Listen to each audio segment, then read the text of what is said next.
என்னுடைய பாராளுமன்ற தொகுதி மேம்பாட்டு நிதியில கோட்டம்பள்ளம் ஊராட்சியில 30 லட்சம் ரூபாய் மதிப்புல குடிநீர் வசதிக்காக கிணறு அமைத்து மற்றும் பைப் நீர் போட்டு அந்த பணிகள் தேர்தல் முடிந்தவுடன் விரைவிலே தொடங்கப்படும். அதுக்கு 30 லட்சம் ரூபாய் ஒதுக்கீடு செய்யப்பட்டிருக்கிறது என்பதையும் நான் தெரிவித்துக் கொள்கிறேன். அது எல்லாத்தையும் விட முக்கியமா இந்த பகுதியில் இருக்கக்கூடிய மக்கள் இங்கே கிடைக்கக்கூடிய பதநீரை ஒரு கடை வச்சு அந்த பதநீரை விற்பனை செய்து அதுல வரக்கூடிய வருமானத்துல ஒரு பள்ளியை நடத்தி கொண்டிருக்கிறீர்கள். இது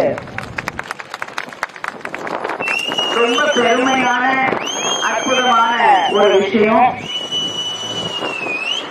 கல்விக்கு நீங்கள் தரக்கூடிய முக்கியத்துவத்தை அது எல்லோரையும் உணர செய்யக்கூடிய வகையிலே அமைந்திருக்கக்கூடிய ஒரு மிக முக்கியமான பெருமையான ஒரு செயல். உங்களை எல்லாம் நான் அதற்காக மீண்டும் மீண்டும் மீண்டும் பாராட்டுகிறேன்.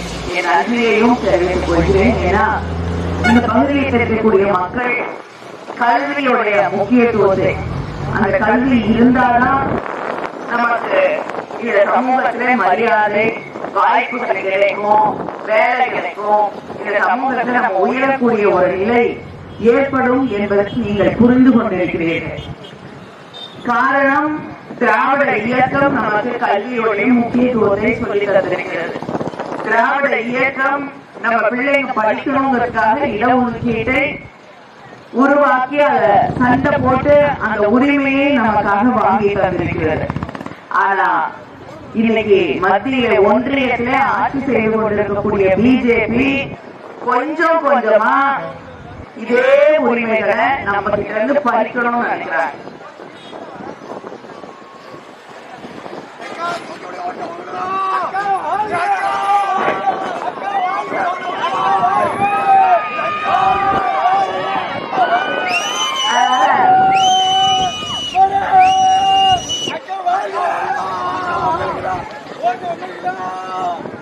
நன்றி.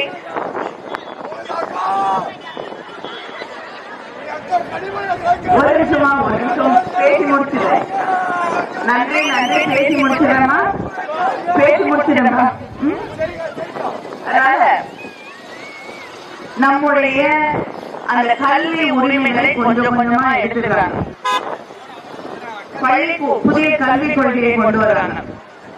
அந்த கல்விக் கொள்கையில தமிழ்நாட்டை பொறுத்த வரைக்கும் சில கிராமங்கள்ல, மலை கிராமங்கள்ல முக்கியமா மாணவர்கள் ஒரு பள்ளிக்கூடத்துல அதிகமா இருக்க மாட்டாங்க. ஒரு முறை ஒரே ஒரு மாணவன் தான் ஒரு பள்ளிக்கூடத்துல படித்துக் கொண்டிருந்தார்.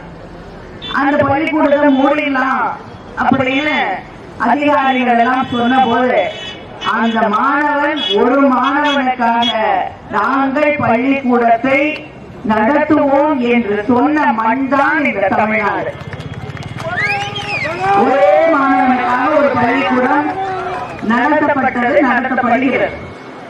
ஆனா பிஜேபி என்ன சொல்லுதுன்னா, நிறைய மாணவர்கள் இல்லாத பள்ளிக்கூடங்களை எல்லாம் மூடிட்டு எல்லாரும் ஒரே இடத்துக்கு கொண்டு வந்து படிக்க வைக்கணும். அப்ப எப்படி பிள்ளைங்க பள்ளிக்கூடத்துக்கு போகும்? இங்க இருந்து 10 கிலோமீட்டர் தாண்டி சின்ன பிள்ளைங்க போய் படிக்க முடியுமா? அதுக்கு வாய்ப்பு இருக்கா? இதை பற்றி எல்லாம் அவர்களுக்கு கவலை இல்லை. நம்ம பிள்ளைங்க காலையில பசியோடு இருக்கக்கூடாதுன்னு காலை உணவு திட்டத்தை கொண்டு வந்தது நம்முடைய முதலமைச்சர் அவர்கள். ஆனா எத்தனை கிலோமீட்டர் ஆனாலும் போய் படிக்கட்டும், வேணும்னா படிக்கட்டும், இல்லைன்னா பரவாயில்லன்னு நினைக்கக்கூடியதுதான் பிஜேபி ஆட்சி. அதே போல நீட் தேர்வுகளை கொண்டு வந்து நம்ம தலைவர் கலைஞர் அவர்கள் நம்ம பிள்ளைகளுக்காக கட்டிய அரசு மருத்துவ கல்லூரியில இடம் இல்லை அப்படிங்கிற ஒரு நிலைமையை உருவாக்கிட்டாங்க.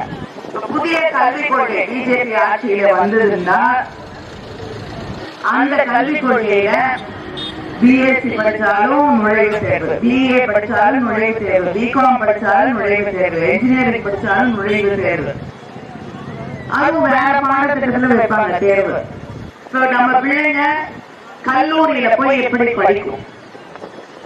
ஒரு தலைமுறைக்கே கல்வி என்பது இல்லாத, உயர்கல்வி என்பது இல்லாத ஒரு சூழலை அது உருவாக்கும். இன்னைக்கு இந்தியாவிலேயே அதிகமாக பட்டதாரிகள் இருக்கக்கூடிய மாநிலத்திலே முதன்மையாக இருக்கக்கூடிய மாநிலங்களில் தமிழ்நாடு இருக்கிறது. 30-40 வருஷத்துக்கு அப்புறம் பிஜேபி 50% இந்த நாட்டில் உயர்கல்வி படித்தவர்கள் இருப்பார்கள் அப்படின்னு கனவு காணக்கூடிய ஒரு நிலையிலே அதை சாதித்து 10-15 வருஷத்துக்கு முன்னாடி சாதித்து காட்டியது திராவிட முன்னேற்ற கழக ஆட்சி.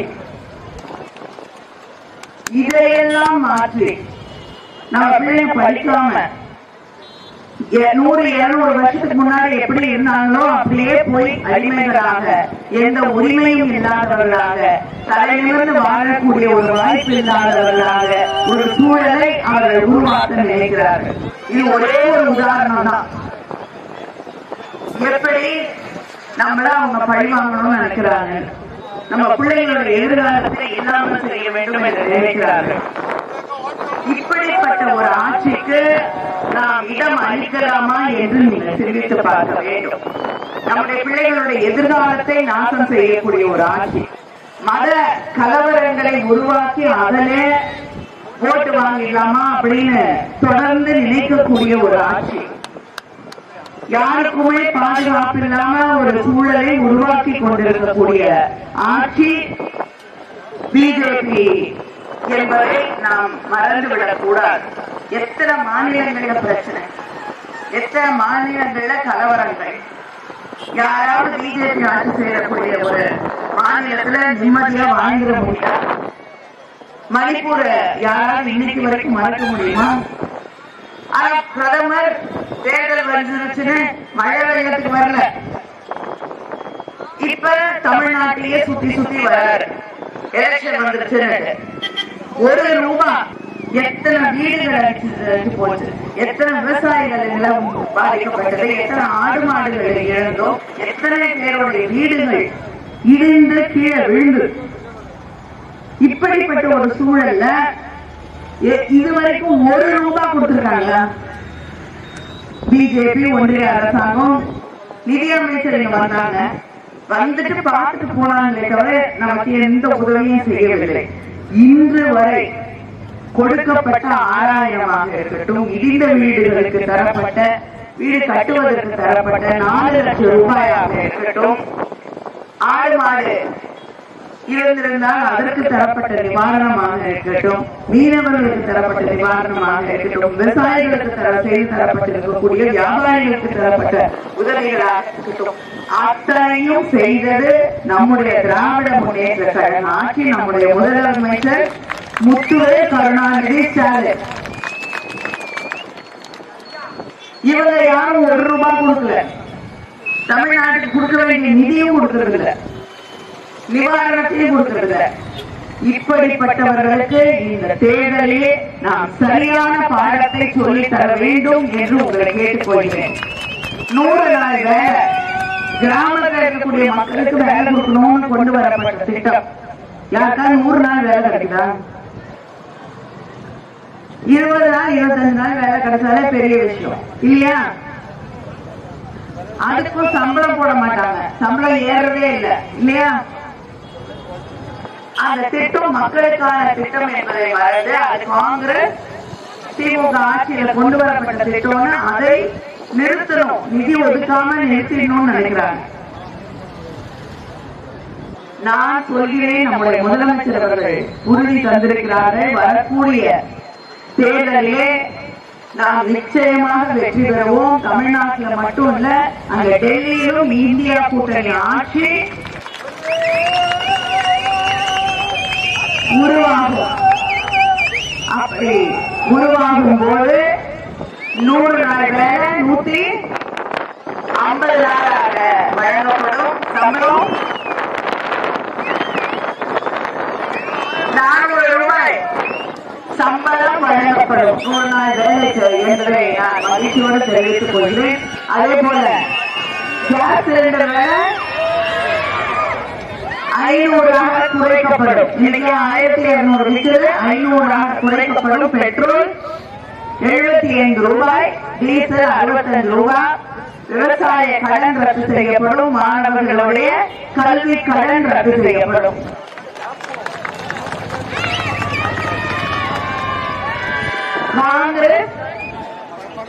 ஏழ்மையில இருக்கக்கூடிய குடும்பங்களுக்கு ஒரு ஆண்டுக்கு 1 லட்சம் ரூபாய் வழங்குவேன் என்று அவர்களும் உறுதி அளித்திருக்கிறார்கள். இதையெல்லாம் செய்யணும்னா நீங்க என்ன பண்ணணும்?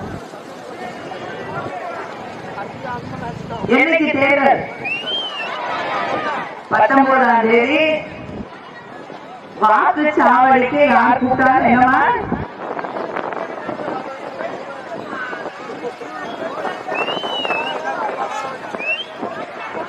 நன்றி. அப்ப ஓட்டு கேட்க வேணாங்கிறீங்களா? வேண்டாமா? சரி, அப்ப போயிட்டு வர கரெக்டா போய் தேர்தல் அன்னைக்கு ஒரே ஓட்டு போட்டுருங்க. மறக்காம ஓட்டு போட்டுருங்க. நன்றி, வணக்கம்.